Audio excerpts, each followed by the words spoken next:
yeah, so I'm making another video about mouthwashing. It's a good game. I like it a lot, okay? In fact, I like it so much that yesterday while I was at work, I ended up watching 12 different videos talking about mouthwashing. It was actually really funny. I came home and I showed my boyfriend my watch history and it's just mouthwashing, mouthwashing, mouthwashing, mouthwashing, mouthwashing, mouthwashing. Yeah, so I like mouthwashing a lot. I've been thinking about it a lot. It's hard to stop thinking about this game, and I think a lot of people have such interesting takes on it and things I've never thought of before, so I just love to consume media and content about it. Like, people were talking about how like interesting and important it is that Jimmy was sitting at the head of the table every time they ate food, like even before he was the captain, and how captains typically sit in the left side of the cockpit, but that was Jimmy's share, and just all this lovely stuff. I just love to hear people talk about this and just constantly be in the trenches and learning more and ingesting more content about this game. I love this game. And while I was watching some mouthwashing videos, I had an interesting revelation or thought or something to that effect. In my first video on this subject, I brought up how I was frustrated that a lot of people either refused to believe or just completely missed what happened to Anya. And I am frustrated about that. But I think I now understand why it's so frustrating, because the game is subtle. It's not very in your face like people are used to. And I think the reason it frustrates me that people didn't get it at first, or some people still refuse to believe that's what happened, that's frustrating to me because that reflects real life. I try not to engage with a lot of content that involves sexual assault and rape. I just don't want that shit in my media when I'm trying to enjoy myself. Typically, it's done poorly, it's over the top, it's used as a way to enhance a man's character arc, or it's some sort of like constantly defining feature that the woman can never learn anything from or grow from. This is simply now what she is. She is now a victim, and that is it. So even though I do believe these kinds of stories are important and good to engage with, I just think they're never done good. And I think mouthwashing is one of the first examples I've seen of it being done better. Maybe not great, but better. And I think it's frustrating to me to watch people misconstrue, miss, and refuse to believe what's going on, because that's very realistic. This is one of the most realistic versions of telling the story that I have ever seen. And like I said, I don't engage with this type of content a lot, so maybe I'm missing some pretty obvious ones. But to me, this is way more real, way more grounded, and way more similar to what happens in real life. Let's get the first one out of the way. Nobody believes Anya at first. When she goes to Curly and tries to express how uncomfortable Jimmy's making her feel, nothing is done about it. Curly laughs at the sex joke and just says, "Oh, I'll take care of it," completely downplaying and disregarding what Anya is telling him. This man is being sexual with me, and it's making me uncomfortable. That is the definition of sexual harassment. She's being sexually harassed at work, and the boss does nothing. That is super common. That is so common. And it's a very clear indicator of where the story is going. Jimmy is so obviously pushing the boundaries, and he's so obviously testing the limits to see what he can get away with, and he does get away with it. Curly doesn't even bring it up during the eval, because yeah, maybe the right call was to handle this pretty delicately. It was just a joke after all, but he didn't even mention it. He didn't even say, "By the way, your jokes are making Anya uncomfortable, cut that shit out." I talked about it in my last video, but Curly would have been a much better friend to both Anya and Jimmy if that's what he had done. And instead of just ignoring it and acting like, "Oh, that's just Jimmy, that's just how he jokes," if he had been like, "Hey, that's a joke you and I can tell between each other because we understand it's a joke. Anya's uncomfortable. Leave it alone." That is what should have happened. That's not what happened, and that's very rarely what happens. Around the year Roe v. Wade was overturned, there was a report that came out of the UK that gave us a percentage, 97%. 97% of women 18 to 25 had been sexually harassed in public. So almost all women are being sexually harassed in public. If that's not an indication of the culture being the problem more so than individuals, like, I don't know what else to tell you. Yes, Jimmy is the one who physically did the action, actually committed the crime, but the culture surrounding almost everyone's lives is what allows him to get away with it. The way Jimmy and Anya are treated by Curly in this story is so common and so typical. Anya tells Curly that she feels uncomfortable. Curly laughs it off. Anya doesn't get privacy in her own room. She's not kept safe by her company. Curly doesn't even think about why Anya would even need to be safe. Like how women do not feel safe running with ear pods in. They have to at least keep one out. How they always keep their keys in their fists like Wolverine, and we're specifically told to do so. And how men don't even think about this. They run with their headphones on like there's no problem. They walk to their car alone at night and they're not worried. The constant fear that Anya's living in, definitely after the assault, but also kind of before the assault, is very common. So common that it's like the rule. So common and so much the rule that women are so easily and often blamed for their own murders and rapes because they didn't follow the rules. She had her headphones in, she deserved it. She walked to her car alone, she was asking for it. She was wearing heels instead of flats so she couldn't run fast enough. Stupid bitch, you should have tried harder. And while people might not say these words directly, it is a very common sentiment, right? The sentiment is always that she should have tried harder, no matter what. When Anya first tells Curly that she's pregnant, the first thing he says, who did you? Already accusatory. Who did you sleep with? How did this happen? And her response is, I told you. She didn't do this. She had already told Curly that his friend was doing this to her, sexually harassing her, being gross to her, and he just didn't think anything would come from it. When people tell you they're bad people, listen to them. Jokes are never just jokes. Jokes are always baked in a little bit of truth. Rape jokes that just get a pass lead to that person feeling like they got a pass, leading to that person pushing more boundaries, doing more and more until they do the action itself. They told you it was gonna happen, you just weren't listening. Anya told you what was gonna happen, you were not listening. The dead pixel scene, a lot of people consider to be the most important scene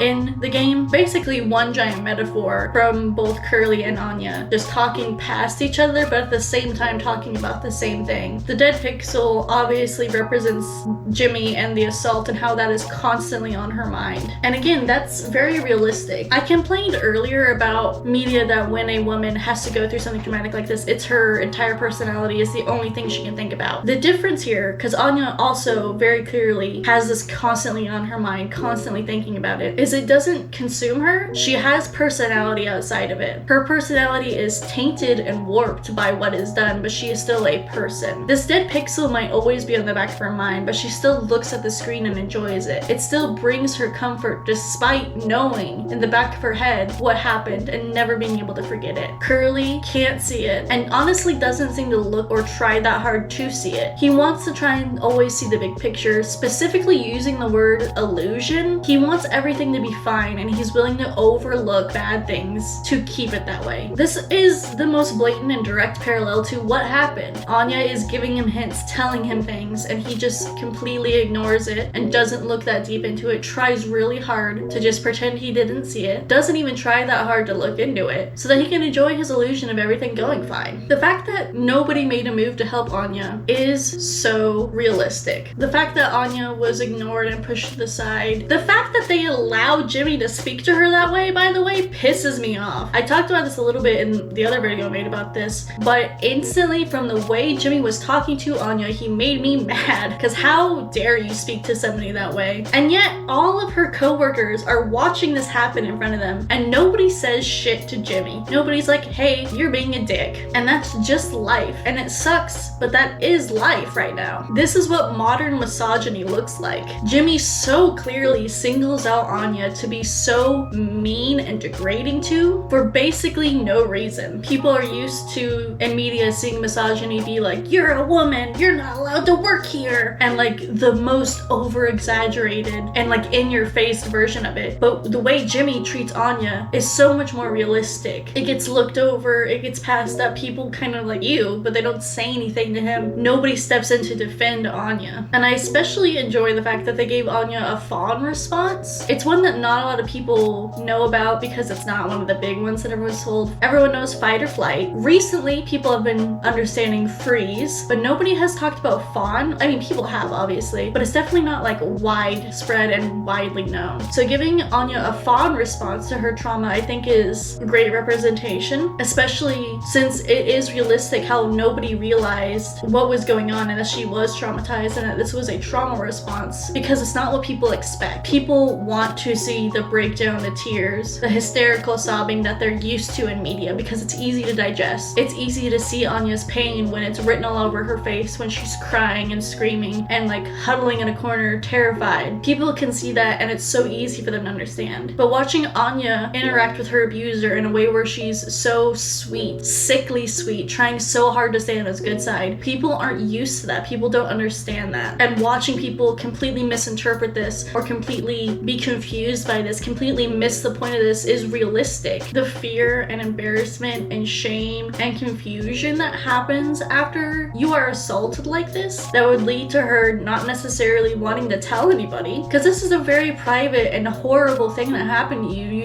It's not like she's gonna turn around and tell people what happened out of fear, out of confusion, out of pain. She does tell Curly and nothing happens. She tells Swansea and nothing happens. It makes sense to me that she wouldn't tell Daisuke, the fucking 19-year-old kid. So yeah, I was incredibly frustrated watching people not get it, not understand, not read between the lines. And I am still frustrated, but now I feel like the reason it is so frustrating is because it is so real. That is just a real thing that people experience so often, being constantly diminished, constantly ignored, constantly having blame pushed onto you. Jimmy pushes the blame directly onto Anya, and then Curly at the end, having your abuser walk away scot-free because nobody knew how to help you or wanted to help you or even knew what was going on, having to force yourself to placate your own rapist in order to protect yourself. These are such real things, and abuse like this so often goes unnoticed and unchecked and unhelped because of such similar things. People are still trying to argue that this game is about capitalism. I don't understand how you play this game and not understand that this is a game about rape, plain and simple. Adding to all of this, Jimmy does not see Anya as a person, and people say that so often. Oh, this man doesn't see women as people, he sees them as objects. And that has kind of lost its meaning. Like, yeah, we get it. Women are being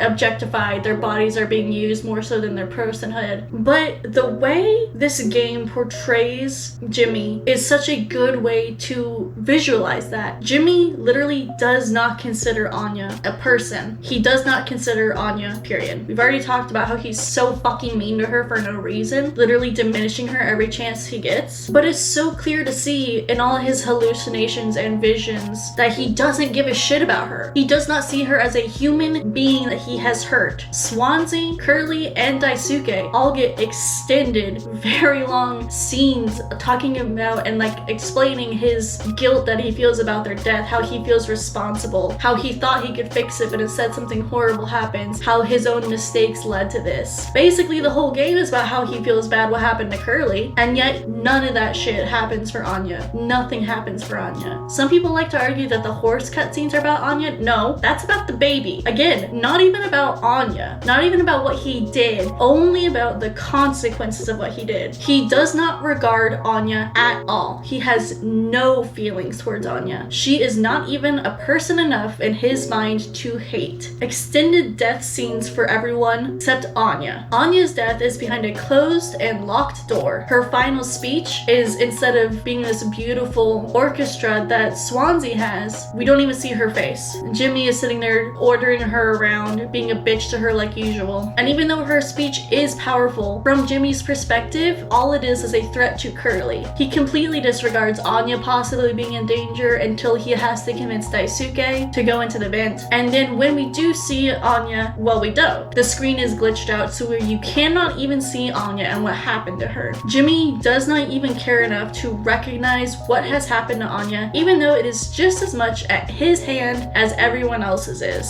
Not even a line of dialogue is mentioned about Anya's death. Anya completely disappears from the narrative once she dies because Jimmy did not give a shit about her. The whole point of the game is Jimmy running away from his responsibility and never truly getting it, never truly facing his responsibility, never truly making amends, always dodging the question or always apologizing to the wrong person. And I know why. I know why. Because he doesn't think he did anything wrong. Anya is not a person to him. He does not give a shit that he hurt her. He cares about getting caught because, you know, society views it as wrong, but he doesn't think he was wrong. No, he has no guilt about what he did to Anya and the fact that she died because of it. He cannot accept responsibility for what he did because he doesn't think he did anything wrong. He is perfectly fine being a rapist, just doesn't want to get caught for it. And I do think this is very realistic. I think that it is very obvious to me that rapists don't think they did anything wrong. I think if you're depraved enough to do that action, it's not because you thought it was wrong. The visualization of Jimmy not even acknowledging that Anya was a human person that he repeatedly and horribly abused until she died, I think is honestly the way most rapists think. We can say women are objectified, but this is showing what that means. Anya was an object that he used for his own pleasure and did not care when it was gone. He had more important things going on, like keeping Curly alive. Polly's whole speech at the very end of the game, where he asks the question, if you're really sorry, why are you still concerned about him? Why are you trying to apologize and save Curly? Curly is not the main victim here. He is definitely a victim, don't get me wrong, but everything stems from Anya's rape. Everything comes back to that, and yet he's trying to apologize to Curly? Again, it's because he doesn't think he did anything wrong to Anya. He feels like he was fully in the right, so he can never truly feel that repentance because cannot bring himself to think what he did was wrong. He's that much of a monster. That's why he takes Anya's own words and twists them to fit his own narrative, because Anya was not a person. He can use that quote however he wants because she wasn't a person. Doesn't matter if I'm stealing from her. That's why he tries to use the mouthwash to disinfect Daisuke's wounds, even though she flat out said this would never be useful as a disinfectant, because he doesn't regard her at all. The only time he even acknowledges her existence is when he needs her or when she comes up to him herself. To end this video, I also want to talk about one of, I think, Mouthwashing's best choices. They didn't show the rape, which I think is excellent. They didn't show any abuse besides like the verbal abuse and like Jimmy talking shit to Anya. They didn't show any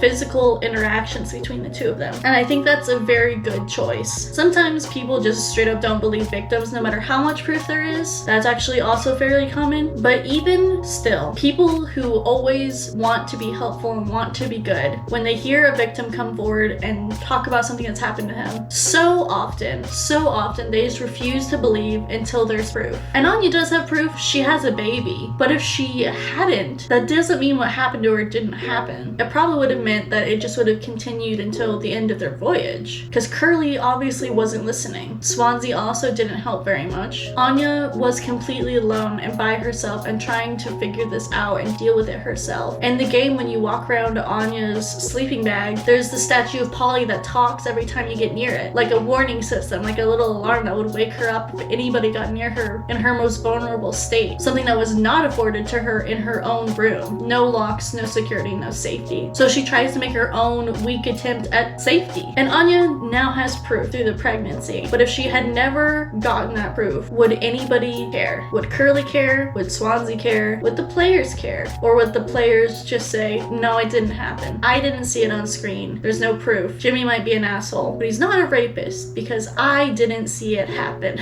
Maybe one day I'll make a video about how media really likes to indulge in the violence of women and how rape shown on screen so often and so violently is just indulging in their pain. Maybe I won't, because that's a lot to talk about, and this is not my favorite subject to talk about, even though I've talked about it twice now. And I do want to make a third mouthwashing video, but focusing on something different, because this game is so thick and dense. Even though it's only like a 2-hour game, there's just so much squeezed in there that you can just make like 40 videos about this one game, just focusing in on one little thing at a time. So I will eventually make another mouthwashing video. I already have it kind of planned out in my head. But as for this video, that's kind of all I have to say. It is just one of the most realistic and accurate depictions of rape that I have ever seen. I think it's well done, very tactfully done, and I think it really sheds light on these kinds of quotes and sayings that we have been using for a while now that kind of feel like they've lost their bite and lost their meaning. But anyways, I hope you enjoyed this video. I hope you're as obsessed with mouthwashing as I am. I could probably talk about this game for hours. That's gonna be it from me in this video. I hope you all enjoyed, and I will see you all in the next one.